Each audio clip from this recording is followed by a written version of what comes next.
નંદન, હું તને થોડાક શ્લોકો પૂછું સંસ્કૃતના, તું એનો ગુજરાતીમાં મને અર્થ કે. હા પૂછો. કર્મણીએ વાધિકારસ્તે માં ફલેસુ કદાચન, એનો અર્થ બતાય. રાધિકા કદાચ રસ્તા ઉપર માં ફલે શું? હા, ફ્રૂટ વેચવાનું કામ કરે છે. અલા ગોડા, એવું ના આવે. તું યાર હું ચલ બીજા એક શ્લોકનો મને તું અર્થ કે. બહુની મે વ્યતીતાની જન્માની તવ ચાર્જુન, એનો અર્થ બતાય. મારી વહુના બધા બહુ છોકરા થઈ ચુક્યા છે અને બધાનો જન્મ 4 જૂને થયો છે. એટલે હારા હવે કેવા જવાબ આલું છું? હવે જવાબ આલ. તમસોમાં જ્યોતિર્ગમય. તું સુઈ જામાં, હું જ્યોતિન મળવા જાઉં છું.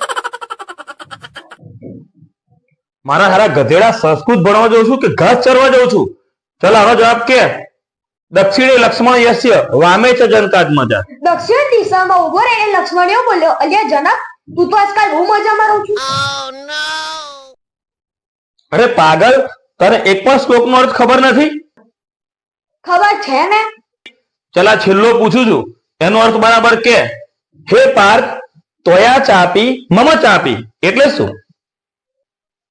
મહાભારતના યુદ્ધમાં શ્રી કૃષ્ણ ભગવાન અર્જુનને એવું કહે છે કે रुको जरा सबर करो। હા શાબાશ. હા, તો મહાભારતના યુદ્ધમાં શ્રી કૃષ્ણ ભગવાન અર્જુનને શું કહે છે? બતાય બતાય, જલ્દી બતાય. ભગવાન શ્રી કૃષ્ણ અર્જુન એવું બોલે છે, તોયા ચાપી મમ ચાપી એટલે તુંય ચાપી લે, ઉય ચાપી લો, પછી આપણે બે યુદ્ધ કરીએ.